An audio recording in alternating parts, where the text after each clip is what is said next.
লায়লা কখনোই খালি থাকে না কেন? কোনো না কোনো কিছু দিয়েই মানে ও লাইফে কেউ না কেউ থাকবেই। কারণ কি জানি না, ভাগ্য নাকি এটা লায়লার একটা স্বভাব, নেচার, যে তার পাশে কোনো ছেলে থাকতেই হবে? সেটা কোটি টাকার উপরে, আমার পুরো পা থেকে মাথা পর্যন্ত পুরো কোটি টাকার উপরে গেটা।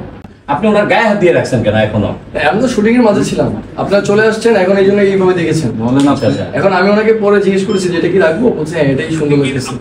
আচ্ছা, আপনার কেন ছেলেদের স্পর্শ পেতে হয় এত? না, আমার পেতে হয় না, এটা ডাইরেক্টর প্রোডিউসার যেভাবে বলে হাতে দিয়ে উঠাও, হাত নামাও, এইভাবে বসো, ওইভাবে তাকাও, এটা তাদের ডিরেকশন। এখন কে রাখতে বলছে ওনাকে? আপনি। আমি বলি নাই। হ্যাঁ আরে আপনি অ্যাকচুয়ালি হয়েছে কি, এটা পাবলিক ডিমান্ড, পাবলিক চাচ্ছে যে আমরা এইভাবে থাকি, তাহলে পাবলিক আমাদের বিষয়টা দেখবে ভালো করে। আচ্ছা, মিস লায়লার কি ডিমান্ড একটু বলেন তো? মিস লায়লার ডিমান্ড হচ্ছে যে উনি ভালো ভালো কাজ চাচ্ছে, প্রোডিউসার ডিরেক্টর যে ধরনের কাজগুলো দিয়ে জনগণকে খুশি করতে পারছে, উনি ওই টাইপের কিছু চাচ্ছে।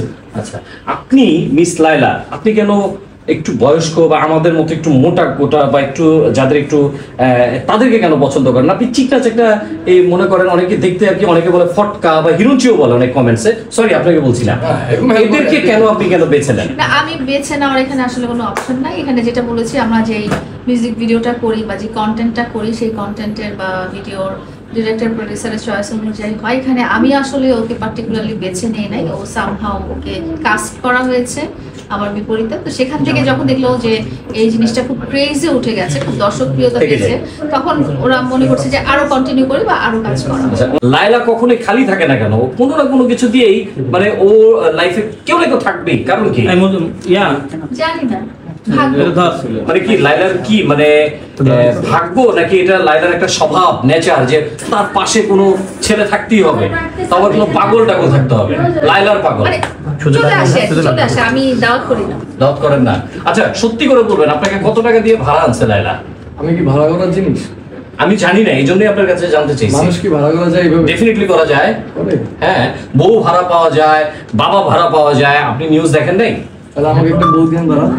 আপনি লায়লাকে আপনি কি হিসেবে গ্রহণ করছেন? উনি তো হচ্ছে আমার একটা অ্যাক্ট্রেস, ওনার সাথে আমি কাজ করছি মিডিয়াতে, বিভিন্ন রকম শুটিং, প্রমোশন, এইসব কাজে আমি ওনার সাথে যুক্ত। আপনি কি এখন জায়গায় হাত দিয়ে রাখছেন? আপনি কি এখন শুরু করতেছেন?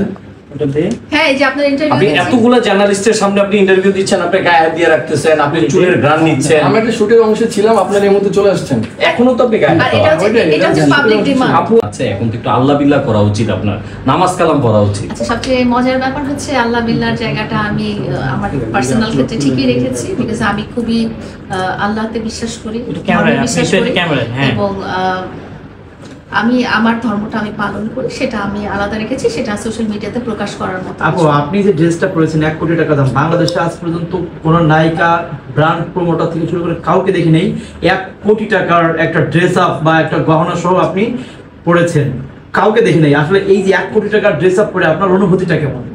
অনুভূতি তো নিজেকে খুব এক্সপেন্সিভ মনে হচ্ছে যে একটুখানি গেলেই ছিনতাই করে ধরে ফেলবে, তো নড়াচড়া করা যাবে না। আগে কি কখনো এই 1 কোটি টাকার গহনা না, আমার গায়ে ফসকা পড়ে যাবে, একটু পরে দেখবেন যে ফসকা পড়ে গেছে। আমি জামা কাপড় পরে 300, 350, 400, 500 এর চেয়ে বেশি দামি কোনো কাপড়ই পরি না। না, আমি আপনার একটা ইন্টারভিউ নিয়েছিলাম, আপনি বিদেশ থেকে জামা নিয়ে আসছিলেন, শাড়ি নিয়ে আসছিলেন, সেটার দাম অনেক, ওই দেশের তুলনায় কম দামি, কখনোই এক্সপেন্সিভ। আপনি এই জামাটার দাম কত আরেকবার জানতে চাচ্ছি। আচ্ছা লায়লা, আপনি যে ড্রেস বলো, তুমি বলতে পারো?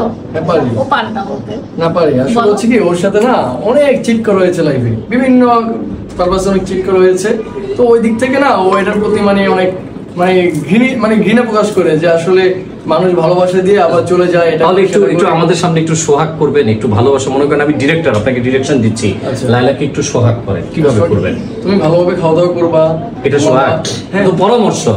আচ্ছা, আমার কাছে আপনি একটু সোহাগ করেন, একটু আদর করেন, একটু দেখি। এটা আমার করতে বলবেন, তারপরে আমি রোমান্স, নিজেই না এটা রাখবেন, এটা ইয়াতে রাখবেন, একটু রোমান্স করেন দেখি আমাদের সামনে। নিজেই বলবে যে এই আপনি কেন ডিরেক্টর গেলেন? আমি ডিরেক্টর, মনে করেন আমি ডিরেকশন দিচ্ছি, লায়লা আর্টিস্ট, সব লায়লার দোষ, তার মানে লায়লা ছেড়ে আমি গেছে। পার্সোনাল কারো লাইফস্টাইল নিয়ে কথা বলতে না, আমরা জানতে চাচ্ছি, তার মানে আপনি কি মনে হয়, আপনার কি মনে হয় কেন তাহলে লাইফে না আমি এনাদার আচ্ছা, আমি বলি মজার একটা ব্যাপার, সেটা হচ্ছে মেহেদির সাথে আমার পরিচয় 2022 থেকে, বাট মেহেদির সাথে আমার এই যে একটু কথা বলাও কিন্তু এত বছর হয়নি, লাস্ট ভিডিওটা করার আগ পর্যন্ত।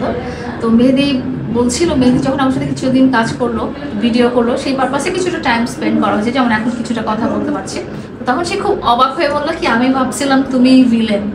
বিকজ আমাদের মনে এই ধরনের ইমপ্রেশন ক্রিয়েট করা হয়েছে, মনে হয়েছে যে লায়লা খুব খারাপ একটা মানুষ, লায়লা মানুষকে জোর করে আটকায় রাখে, ছোট মানুষকে অত্যাচার করে।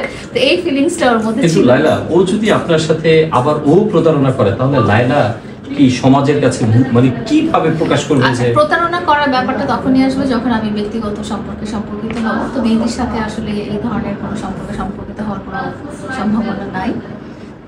তো যেহেতু ওই সম্পর্কে আমরা যাচ্ছি না, প্রতারণা বিভিন্ন রকম হতে পারে, অফিসের ক্ষেত্রে প্রতারণা হয়, বাণিজ্যিক ক্ষেত্রে প্রতারণা হয়, সেটা ডিফারেন্ট ইস্যু হবে। আচ্ছা আচ্ছা, এই মুহূর্তে কি আপনাকে কি কোনো ধরনের মামুন হুমকি ধুমকি দেয় যে আমার লায়লার পাশে তুই কেন? না, আমি থার্ড কাউকে নিয়ে আমি কথা বলতে চাচ্ছি না এখন। আমি কিন্তু আপনি তো একজন থার্ড পারসন হিসেবে প্রবেশ করেছেন। না, আমি প্রবেশ কারণ করিনি। লায়লাকে সারা বিশ্ব চিনে। আসলে কত আমি টাকা, কোটি জানতে টাকা? পেরেছি এটা কোটি টাকার উপরে, আমার পুরো কি বলেন? পা থেকে মাথা পর্যন্ত পুরো কোটি টাকার উপরে গেটা, আসলে সত্যি? সেটাই আমি জানতে পেরেছি। মানে আপনি কিভাবে জানতে পেরেছেন? এটা আমি যেখানে ব্রাইডাল শুটে এসেছি, এই ড্রেস গহনাগাটি এবং মেকওভার যারা দিয়েছেন তাদের কাছ থেকে আমি এটা জানি। আচ্ছা, আপনার কাছে যে ড্রেসটা পরেছেন, অনেক গহনা পরেছেন, সব মিলে মোটামুটি এর ভিতরে কোন মানে গহনাটা আপনার কাছে স্পেসিফিক মনে হয়েছে অনেক দামি? পুরোটাই, ড্রেসটাও যেরকম এক্সপেন্সিভ, গহনাগুলো এক্সপেন্সিভ, এবং ড্রেসটা এত ওজন, 20 কেজি ওজন। হ্যাঁ হ্যাঁ, এবং এটা পরে আমার হাঁটাচলা করতে, আর সবচেয়ে বেশি হচ্ছে যে আমি তামিল একটা গেট আপ দিয়েছি কিন্তু আজকে দেখেন আপনারা যে তামিলরা যে এই ফ্লাওয়ারটা ইউজ করে, এটাও এত বেশি যে আমি আসলে মুভ করা আমার জন্য খুব ডিফিকাল্ট। আচ্ছা, আপনি এই লায়লা, আপনি যে এই যে আসলে এটা একটা ব্রাইডাল শুট ছিল, ব্লুবেল বিউটি পার্লার অ্যান্ড স্টুডিওর একটা ব্রাইডাল শুট ছিল। আমার সাথে আমার কো আর্টিস্ট হিসেবে মেহেদি ছিল। মেহেদির বয়স কত? মেহেদির বয়স খুব কম, মেহেদির বয়স প্রবাবলি 21। আপনাকে কি বলে ডাকে মেহেদি? আপু বলে রাখে। মেহেদি, আপনি আপু বলে ডাকেন? জি, আন্টি বললে কি সমস্যা হয়? আমি আন্টিও ডাকি। আন্টিও ডাকেন, মানে ক্যারেক্টার যখন যেটা দরকার হয় সেটাই ডাকেন। Good, এটাই হচ্ছে actor। আচ্ছা, রুম ডেট বলতে লায়লা কি বুঝে? আমি জানি না, আমার এক্সপিরিয়েন্স নেই। আপনি রুম ডেট বলতে কি বুঝেন? এই যে আপনাদের সাথে রুমে বসে গল্প করতেছি, ডেট করতেছি, এটাই বুঝি। চমৎকার। আচ্ছা, মামুন বেশি চালাক না আপনার পাশে ভাইয়ের নামটা যেন কি? মেহেদি। আচ্ছা, মামুন বেশি চালাক নাকি মেহেদি বেশি চালাক? চালাকের ডেফিনেশনটা কি? দুরন্ত, তীক্ষ্ণ, বুদ্ধিমান, যে নিজের স্বার্থটা বুঝে বাটপারি। আচ্ছা, মেহেদি খুব সহজ সরল, মেহেদি একদম সাদা মনের মানুষ। আর মামুন কি মনে ছিল? আমি ওনাকে চিনি না, সেই জন্য ওনার ব্যাপারে কোনো মন্তব্য করতে পারছি না। আচ্ছা, মামুন নামে ছেলেরা কেমন হয়? ভয়ানক। এই যে আমার পাশে একজন যে বসে আছেন, মানে জবরদস্ত, খুব ক্লাসে যে dangerous। গুন্ডা পান্ডা ছেলে থাকে না, হ্যাঁ। সবার সাথে মারামারি করে ঠেলাঠেলি করে ঢুকে যাবে, হ্যাঁ। এই ভদ্রলোক। আচ্ছা, মামুন কি জোর করে আপনার বাসায় ঢুকছিল যখন ওই যে একটা ঘটনা ঘটছিল? আপনি বলছেন জোর করে মামুন ঢুকছে, মামুনও কি জোর করে আপনার রুমে ঢুকছিল? কখনো এরকম হয়েছে? হয়েছে। হ্যাঁ, আপনি নিজেকে কন্ট্রোল করছেন কিভাবে, নিজেকে সেভ করছেন কিভাবে? নাকি আপনি হয়তো বলতে চাচ্ছেন যে আমি ওই এক্সট্রিম মোমেন্টে চুপচাপ বসেছিলাম, মোবাইল টিপছিলাম, এগুলো করছিলাম, হ্যাঁ, কিভাবে হ্যাঁ, কিভাবে হ্যাঁ। নিজেকে শান্ত রেখেছি শান্ত সেটা? রেখেছিলেন, রাইট। দোয়া পড়ছিলাম মনে মনে, দোয়া পড়ার সময় মানুষ শান্ত থাকে। আচ্ছা, আপনি ওকে